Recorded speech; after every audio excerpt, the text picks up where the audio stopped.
ایک بات تو آپ بالکل کلیئر کٹ سمجھ لیں، اسلام میں خودکشی کرنا حرام ہے. یہ زندگی اللہ کی امانت ہے، اور جس طریقے پہ اللہ نے اجازت دی ہے اس طریقے پہ یہ جان اس کے سپرد کی جا سکتی ہے کہ میدان جنگ میں کوئی شخص اللہ کی خاطر اپنی جان ہتھیلی پر لے کر آ جائے اور اللہ کے حضور اپنی جان قربان کر دے، تو اس طرح کی قربانی تو اعلیٰ ترین موت ہے انسان کی. لیکن کوئی شخص جان بوجھ کے اپنی جان نہیں لے سکتا. صحیح بخاری اور صحیح مسلم دونوں میں حدیث ہے کہ اگر کسی شخص نے دنیا میں زہر پی کر خودکشی کی یا اپنے آپ کو بلندی سے گرا کر خودکشی کی کسی پہاڑ سے، یا اپنے پیٹ میں چھرا مار کر اپنے آپ کو زخمی کر کے، جس کی ماڈرن فارم اب یہ پسٹل والا معاملہ بھی ہو سکتا ہے، کوئی کن پٹی پہ رکھ کے چلاتا ہے، کسی بھی طریقے سے خودکشی کی، تو ایسا شخص ہمیشہ کے لیے جہنم کی آگ میں ہے. والعیاذ باللہ تعالی، اللہم لا تجعلنا منہم. اور جہنم کی آگ میں اس پہ آگ کا عذاب تو مسلط ہوگا ہی، ساتھ ہی ساتھ جس طریقے سے اس نے خودکشی کی ہوگی وہی عذاب اس پہ مسلط کر دیا جائے گا. اگر کسی نے دنیا میں چھرا مار کے خودکشی کی تو دوزخ کی آگ میں اس کے ہاتھ میں خنجر دے دیا جائے گا، وہ بار بار اپنے آپ کو مارتا رہے گا، مرے گا، پھر زندہ ہوگا، پھر مرے گا، پھر زندہ ہوگا. یہ یعنی ایک مسلسل تکلیف کا عمل یہ اس پر مسلط ہوگا اور ہمیشہ کے لیے. اب یہ بڑی خطرناک بات ہے کہ ایک کلمہ گو مسلمان خودکشی کر لے تو ایک عمل کی وجہ سے ہمیشہ کی جہنم میں. اب یہ حدیث تو بخاری مسلم دونوں میں ہے، لیکن اسی حدیث کو امام ترمذی نے جامعہ ترمذی میں لیا اور انہوں نے ان الفاظ کے اوپر بحث کی کہ یہ جو الفاظ ہیں کہ ہمیشہ کے لیے جہنم میں رہے گا، وہ کہتے ہیں یہ الفاظ غیر محفوظ ہیں. اور کسی حد تک لاجیکلی ان کی بات درست تھی کہ بہرحال مسلمان تو ایک نہ ایک دن اپنے گناہوں کا عذاب بھگت کے جنت میں چلا ہی جائے گا. تو وہ کہتے ہیں یہ کیسے ہو سکتا ہے کہ ایک مسلمان خودکشی کرے اور ہمیشہ کے لیے جہنم میں رہے؟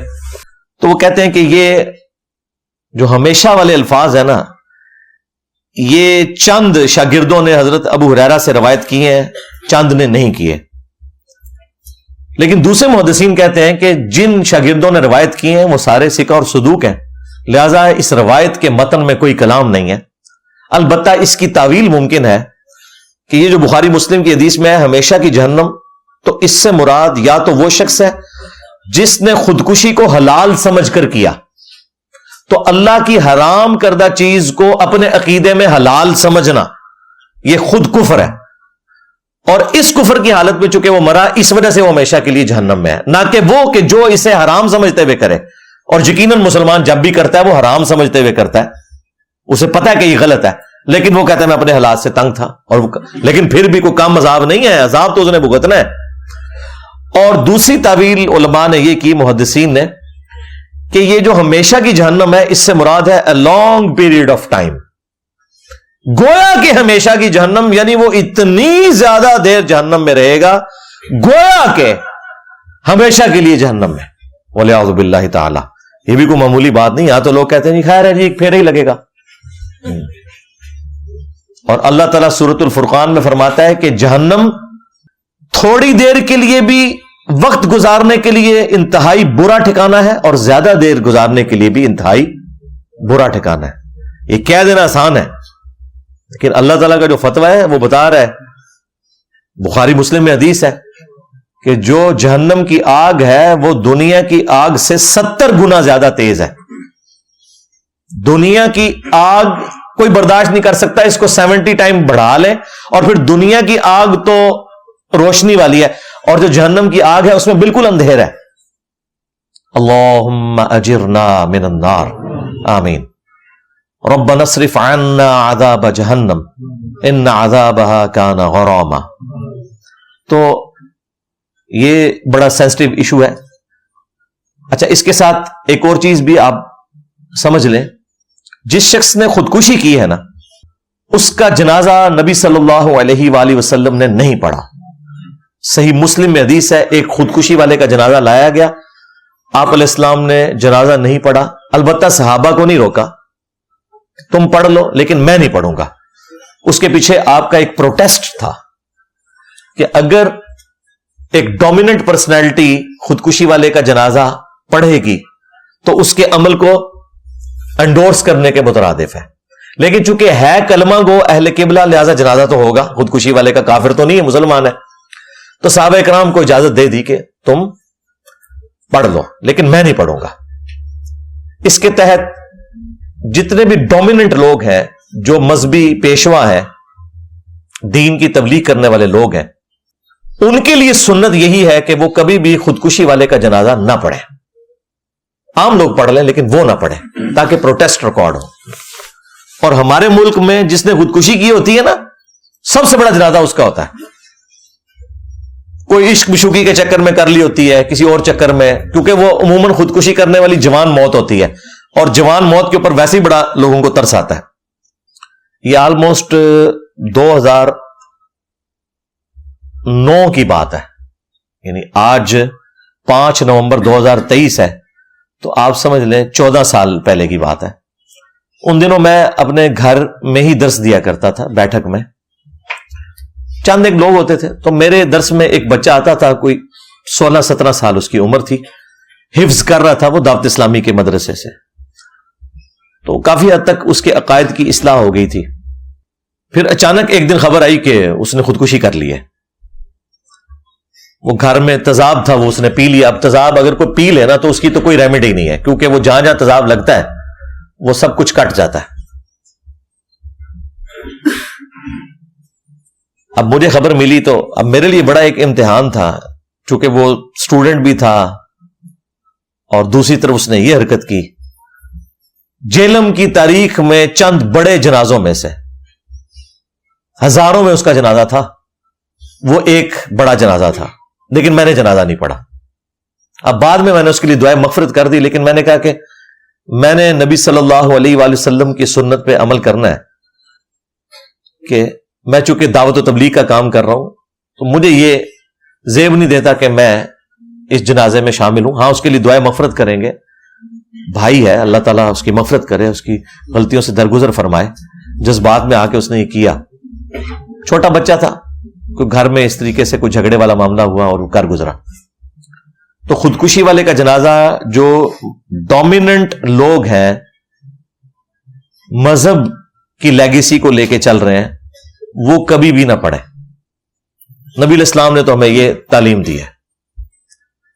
اس حوالے سے یہ اسٹیٹس کلیئر ہو گیا، حتیٰ کہ آپ صلی اللہ علیہ وآلہ وسلم تو مکروز کا بھی جنازہ نہیں پڑھتے تھے۔ صحیح مسلم میں حدیث ہے نا کہ شہید کا ہر گناہ معاف ہے، قرض شہید کا بھی معاف نہیں ہوتا، حالانکہ شہادت سے بڑا کیا رتبہ ہے، لیکن چونکہ قرض والا معاملہ حقوق العباد کا ہے، وہ معاف نہیں ہوتا۔ بخاری اور مسلم دونوں میں حدیث ہے، نبی صلی اللہ علیہ وآلہ وسلم کے پاس جب بھی مکروز کا جنازہ لایا جاتا، آپ پوچھتے اس پہ کوئی قرضہ تو نہیں ہے؟ اگر بتایا جاتا ہے قرضہ ہے تو آپ فرماتے کہ تم پڑھ لو، میں نہیں پڑھوں گا، پروٹیسٹ کے طور پر، یا تم میں سے کوئی اس کا قرض اتارنے کی ذمہ داری لے۔ تو اگر کوئی ذمہ داری لے لیتا تو آپ جنازہ پڑھا دیتے، ادروائز آپ نہیں پڑھاتے تھے۔ وہی لیگیسی آج تک چل رہی ہے نا۔ آپ نے دیکھا ہے کہ وہ جنازے کے موقع کے اوپر اناؤنسمنٹ ہوتی ہے کہ اس کے ساتھ کسی کا لین دین ہو تو فلاں سے ملے۔ یہ لادہ بات ہے، فلاں سے مل بھی لیں پھر بھی قرضہ نہیں کرتے کسی نے لبا واپس، ہاں وہ اہم ہی فلاں سے مل لیں۔ لیکن نبی الاسلام کے کیس میں اسی حدیث میں آتا ہے کہ جب اللہ تعالیٰ نے غزوہ خیبر کے بعد رسول اللہ کو وسعت دی مال غنیمت میں، آپ صلی اللہ علیہ وآلہ وسلم کے پاس جب مال آنا شروع ہو گیا، مال غنیمت خمس کے کانٹیکسٹ میں بیت المال کے اندر، پھر جب کبھی بھی مکروز کا جنازہ لایا جاتا تھا تو نبی علیہ السلام پوچھتے اس پہ کوئی قرض ہے، اور بتایا جاتا کہ ہے، تو نبی علیہ السلام پھر وہ قرض خود بیت المال میں سے اپنے والے اس حصے میں سے جو خمس کا حصہ ہے، رسول اللہ ان کے اہل البیت کے لیے سورۃ الانفال میں اللہ تعالیٰ نے مخصوص فرمایا، اس میں سے آپ صلی اللہ علیہ وآلہ وسلم اس کا قرض اتار دیا کرتے تھے۔ اور پھر نبی علیہ السلام وہ آیت پڑھتے ہیں، النبی اولیٰ بالمؤمنین من انفسہم وازواجہ امہاتہم، نبی مومنین کی جانوں پر ان کی جانوں سے بڑھ کر حق رکھتے ہیں، اور نبی کی بیویاں امت کی مائیں ہیں۔ تو رسول اللہ امت کے روحانی باپ ہوئے۔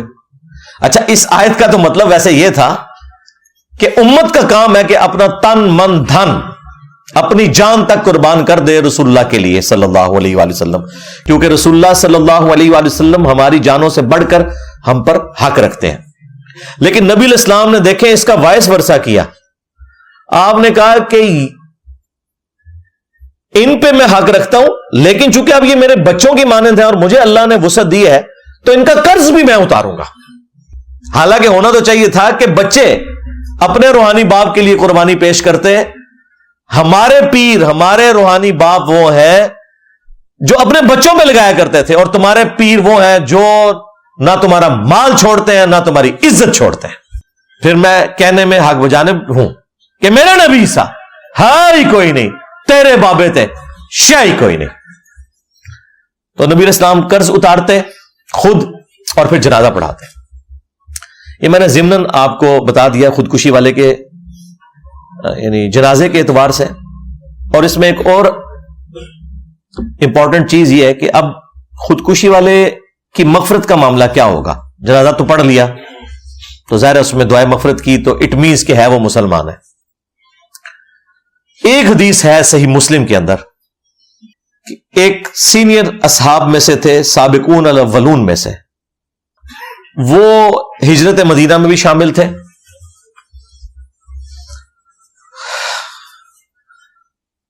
انہیں کوئی تکلیف تھی، اس تکلیف سے تنگ آ کر انہوں نے اپنے ہاتھ کی رگ کاٹ کے خودکشی کر لی۔ اب ظاہر ہے کہ ایک بہت بڑا انسیڈنٹ تھا، ایک مہاجر صحابی ہے، تو اس کے جو دوسرے ساتھی تھے جنہوں نے ان کے ساتھ ہجرت کی تھی، کچھ عرصے بعد انہوں نے خواب میں ان کو دیکھا تو پوچھا کہ تیرے ساتھ کیا معاملہ ہوا؟ انہوں نے کہا کہ مجھے اللہ تعالیٰ نے ہجرت کی برکت سے، نبی علیہ السلام کا ساتھ دینے کی برکت سے معاف کر دیا۔ البتہ اس نے وہ اپنا ہاتھ جو تھا نا وہ چھپا رکھا تھا، تو اس نے پوچھا کہ یہ کیا حالت ہے تیری؟ تو اس نے کہا کہ سوائے اس ہاتھ کے اس کو اللہ نے ٹھیک نہیں کیا، اور کہا کہ یہ تو نے خود خراب کیا تھا، اس وجہ سے یہ والا جو معاملہ ہے تیرے ساتھ جنت میں بھی رہے گا۔ اب نبی علیہ السلام کو جب انہوں نے خواب سنائی تو ظاہر ہے نبی علیہ السلام اس کی تعبیر بیان فرما رہے تھے اور آپ کو وحی کی تائید حاصل تھی، تو آپ علیہ السلام نے اس خواب کو سننے کے بعد کہا کہ اے اللہ اس کے ہاتھ کو بھی درست فرما دے۔ حضور نے دعا کر دی اس کے لیے۔ اچھا، اس سے یہ بھی چیز ثابت ہوگی کہ خودکشی والے کے لیے دعائے مغفرت بھی کی جا سکتی ہے۔ دوسرا کہ نبی کا صحابی ہو کر بھی، اتنا نیک انسان ہونے کے باوجود، ہجرت والوں میں شامل ہونے کے باوجود، اگر وہ غلط کام کرتا ہے تو اللہ تعالیٰ کے ساتھ کسی کی کوئی رشتہ داری نہیں، اللہ تعالیٰ اس کے اوپر گرفت فرما سکتا ہے۔ اور تیسرا ہمارے نبی صلی اللہ علیہ وآلہ وسلم کی شفقت کہ آپ نے اس کے لیے دعا کی کہ اللہ تعالیٰ اس کے ہاتھ کو بھی درست کر دے۔ تو یہ میں نے ساری باتیں اس لیے ڈسکس کی کہ آپ لوگوں کے خاندان میں بھی جاننے والوں میں بعض اوقات اس طرح کے واقعات ہو جاتے ہیں، پھر لوگ خودکشی سوئسائڈ کرنے والوں کے شرعی احکام پوچھ رہے ہوتے ہیں، تو میں نے اس حوالے سے جتنی چیزیں جڑی ہوئی تھی وہ کھول کے بیان کر دی۔